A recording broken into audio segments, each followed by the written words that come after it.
Fala, rapaziada, que quem fala é o Tony. Mais uma vez pra falar de um jogo decepcionante do Real Madrid. Se eu só ver se eu consigo prender esse. Não vou conseguir. Enfim, jogo do Real Madrid, mais uma vez decepcionante, mais uma derrota na temporada. Antes de começar esse assunto, eu vou pedir para que você deixe o seu like aqui embaixo. Também se inscreva no canal, que me ajuda a chegar para mais pessoas e meu canal a crescer, né? Tem uns 132 inscritos, então se inscreve aí. Bora chegar aos 200, é pertinho e não custa nada para você, é de graça. Até então, né? Daqui a pouco aí o governo começa a taxar os inscritos e os likes também, pra ver se ganha uma merreca a mais. Rapaziada, é o seguinte, Real Madrid-Valência, jogo que na teoria era fácil pro Madrid, na teoria seria um amasso do Real Madrid, mas que na prática se comportou de maneira totalmente diferente.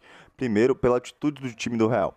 Eu não sei o que está acontecendo nos últimos jogos, eu não sei se o Carlo Ancelotti perdeu as estribeiras da equipe, se ele não tem mais a confiança dos jogadores, dentro aí do corpo técnico, não está citando, tá tendo mais aquela movimentação que eu vi nos últimos 3 anos, porra de mosquito aqui, nos últimos 3 anos no Real Madrid, né? O time começa a perder, assim, a realmente ficar perdido, a se perder nas decisões, no campo. E é uma coisa inacreditável. Essa derrota pro Valência, que tem sempre aquela marca da bola aérea. É incrível. Todos os jogos do Real Madrid, o time toma gol de bola aérea. A não ser que o Rudiger e o Asensio estejam jogando, que é muito mais difícil de tomar o gol de bola aérea. Mas fora isso, é sempre já é corriqueiro, já é no cotidiano do time a tomar um gol de bola aérea. E hoje não foi diferente. Mokhtar Diaby, jogador do Valência, faz o gol da equipe lá da cidade. Porra, esse mosquito tá me incomodando. Que porra. Voltando aqui. Diaby faz o gol da equipe do Valência, em que deixa o Real Madrid e mais uma vez maus lençóis, principalmente pensando no jogo contra o Arsenal. Mas no final dou lá minha opinião sobre o jogo do Arsenal. Enfim, vamos continuando aqui. O time tentou pressionar, tentou manter a bola, ficar ali com a posse. Tentou, conseguiu, mas não criava chances. Não conseguiu de jeito nenhum criar chances. Não conseguiu fazer nada. Era incrível o quanto o Valencia se fechava e o Real Madrid aceitava praticamente isso.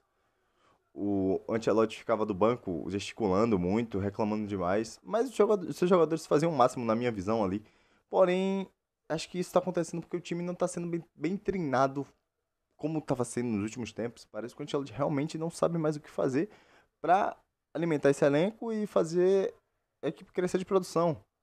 O Mbappé hoje foi o jogador que mais tentou, junto com o Bellingham, mais uma vez. O Vinícius perdeu um pênalti, é verdade, e eu já falo do pênalti, que foi até antes do gol do Valência. Mas eu vejo um time do Real Madrid bem perdido, um time que pode tomar aí um apavoro do Arsenal. O Arsenal é muito forte na bola aérea. A gente sabe disso, rapaziada. A gente vê isso todo jogo do Arsenal. Rola alguma coisa relacionada à bola aérea e em favor do Arsenal, né? É complicado demais. Enfim, voltando para a partida de hoje, não só pensando na partida contra o Arsenal, o Madrid tomou gol do Diaby e antes disso tinha perdido um pênalti. Talvez o gol tenha sido uma punição por não converter o pênalti. O pênalti que, na minha opinião, não aconteceu. O jogador do Valência ali tropeça no Mbappé, né? Na verdade, o Mbappé tropeça no jogador do Valência dentro da área. O juiz vai no VAR e dá pênalti. O Vinícius, mais uma vez, bate mal. Os pênaltis do Vinícius nessa temporada estão sendo muito mal batidos. Muito, muito, muito. Diferente da temporada passada, que, por exemplo, um jogo contra o Bayern de Munique, ele consegue converter penalidade em cima do Neuer. O Vinícius não conseguiu, nesses últimos jogos desse ano, fazer nenhuma conversão contundente assim, que você fala, porra, ele bateu muito bem. Ele não tá batendo muito bem. O Mbappé, por sinal, tá batendo 1000 vezes melhor que ele as penalidades e não tá sendo chamado para cobrar. Enfim, questão de, sei lá, hierarquia talvez. Mas nesse momento do time, o time não pode deixar essas coisas passarem. Minha opinião, né? E aí, depois do gol de Diaby, o Madrid mantém a posse, tenta controlar o jogo, até controla. Realmente, o Valencia fica meio cacuado ali, mas não tem muitas chances, o Real. E as chances que tem, o Marmardashvili consegue fechar. E muita na individualidade dos seus jogadores, não uma jogada trabalhada assim, construída. Sempre o Vinícius levando para pro fundo, cruzando pra trás. O Brahim Dias levando pro fundo, cruzando pra trás. Um chute do Valverde, um chute do Bellingham, um chute do Mbappé na entrada da área. Só isso. Só isso. Era tudo isso. Era jogadas individuais, era isso que o Real Madrid apresentava.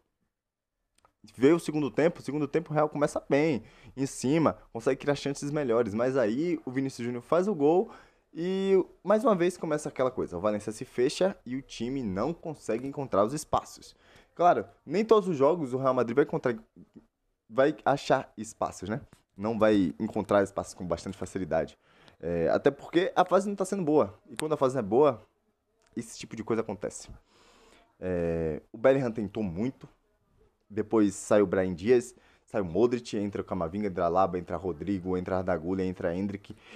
As chances começam a aparecer com mais frequência, mas ainda assim o Mamardashvili é bem, ou o Real Madrid não consegue converter. Teve uma bola do Endrick, que ele cabeceia, a bola bate no Diacabi, volta no Vázquez, Vázquez vai tentar atacar a bola, o Mamardashvili saiu e tira a bola do pé dele. Eu vejo um time muito desconectado, um time em que as peças parecem que estão pensando em outras coisas. Eu vejo ali muita conexão, claro, entre Rodrigo, Bellingham, Mbappé e Vinícius. Muita, muita, muita. E também quando joga o Tchouaméni e o Valverde no meio campo. É muito consistente o time. Mas como o Valverde tem que jogar, por exemplo, na lateral direita contra o Arsenal. Porque o Vázquez não é nada confiável. E aí o Ancelotti tem que improvisar. Aí vem na zaga com Asensio e o Rüdiger. Que são dois caras que estão jogando muito bem. Mas nos últimos 2 jogos o Asensio foi mal. Tanto que hoje estava no banco. O Tchouaméni voltou a jogar na zaga. Eu acredito que ele vai mudar isso daí contra o Arsenal, mas veremos, né? O Rüdiger com o Asensio ali, sendo a dupla de zaga, a melhor opção. Mas a lateral esquerda também é outra coisa que tá dando muito problema. Hoje jogou o Fran Garcia, ele é um bom jogador, mas nada demais. Nada demais, não interfere em nada no jogo praticamente do Real Madrid, principalmente o jogo defensivo. O Fran Garcia é muito ofensivo, mas defensivamente ele é péssimo. E se ele fosse ofensivo, como por exemplo o Marcelo era, ou se ele fosse defensivo, como o Mendy dá uma força defensiva, é um cara muito completo ali no quesito defesa, e não tanto assim no quesito ataque. E isso dá um equilíbrio no time, dá um equilíbrio. Mas não é, não é, e isso daí tá prejudicando demais a equipe, são problemas nas duas laterais. O Real Madrid precisa contratar alguém para resolver isso. Queria o Afonso Davies, não vai conseguir porque ele renovou com o Bayern de Munique. E agora, o que faz? Contratou o Gutierrez? Sei lá, vai até o Theo Hernandes? Não sei, mas tem que fazer alguma coisa. Tem que fazer alguma coisa porque tá horrível, tá muito abaixo mesmo, os seus jogadores do lado de campo ali, da parte da defesa. A gente viu no final da partida o Madrid se lançando no ataque, o Arda Güler e o Camavinga estavam fazendo essa parte de trás aí do campo, o Tchouaméni e o Rüdiger estavam lá na área, mas como eu falei, no gol você vê o Fran Garcia lá em cima, o Rafa Mi se desloca da lateral esquerda para dentro. E aí o que acontece? O Camavinga se desloca para marcar o Rafa Mi, e o Alaba vem de lá de trás. Na verdade, nem é o Fran Garcia, era o Alaba. O Alaba vem de lá de trás para tentar marcar o Hugo Duro. O Hugo Duro livre, mais uma vez, jogada de bola aérea. Gol de cabeça do Hugo Duro. Castigando o Real Madrid, jogador que tem 6 partidas contra o Real, 5 gols na carreira contra o Real Madrid. Jogador que passou pela base do Real Madrid, é uma lei do ex, implacável. E o Hugo Duro não tem nada a ver com isso, né? Castiga, faz o gol da vitória do Valência. O Valência vai muito feliz e satisfeito para casa porque tá retomando aí os eixos da vitória. O Valência que é um grande time da Espanha, mas que nos últimos anos aí com Peter Lynch vem caindo de produção jogo após jogo, ano após ano. E aí muito bom pro Valência, que venceu essa partida. Péssimo pro Real Madrid, porque deixa uma impressão horrível contra o Arsenal, que vai jogar lá... Contra o Arsenal não, para a partida contra o Arsenal, que vai ser lá em Londres, no Emirates. É complicado porque o time não tem força aérea nenhuma. Não tem. E o Arsenal, por sua vez, com o Saliba, com o Gabriel Magalhães. Gabriel Magalhães, inclusive, tá machucado. Então o Arsenal também tem problemas, é verdade. Mas ainda assim, o jogo aéreo do Arsenal é muito forte, o jogo aéreo do Arsenal. Complicado que o Real Madrid consiga competir, principalmente fora de casa. Não sei se passa do Arsenal. Não sei se é um papo pra outra hora, vamos analisar isso friamente, né? Aqui com a cabeça do jogo que eu vi hoje, Se o Real Madrid jogar assim, não passa, não chega nem perto de passar do Arsenal. E se passar, jogar assim como jogou contra o PSG amassa o Real Madrid. O PSG hoje, junto com o Barcelona aí, na minha opinião, são os times mais temidos da Europa. É engraçado dizer isso, porque o PSG evoluiu demais com o Luiz Henrique, principalmente do ano passado para cá. É um time que tá com o Dembélé aí voando, Doué, Barcola, o meio campo Fabiano Ruiz, com Vitinha, com João Neves. E hoje o Real Madrid não tem nada disso. Pensando em Champions League, pensando em chances de título, é menos uma chance para o Real Madrid, que além disso tudo, viu hoje sua distância sair de 3 para 6 pontos em relação ao Barcelona, que ainda joga. Realmente vai jogar. Mas eu já estou contando 6 pontos porque o Barcelona tem 99,9% de chance de vencer o Betis. O Betis não tem time para bater no Barça. Essa é a realidade. Ponto final. Doa quem doer. O Barça hoje é o melhor time da Europa. E se não tem ali Rafinha, tem o Ferran Torres que joga e faz gol. Se não tem o Dani Olmo, joga o Fermin Lopes, joga bem. Se não tem o Pedri e não tem, sei lá, o Casador, tá machucado. Joga quem? Joga o Gavi, joga o Eric Garcia no meio campo, joga bem. É acreditável. Tem o Lamine Yamal, que é o garoto estrela, que é o melhor jogador desse time, na minha opinião, junto com o Pedri.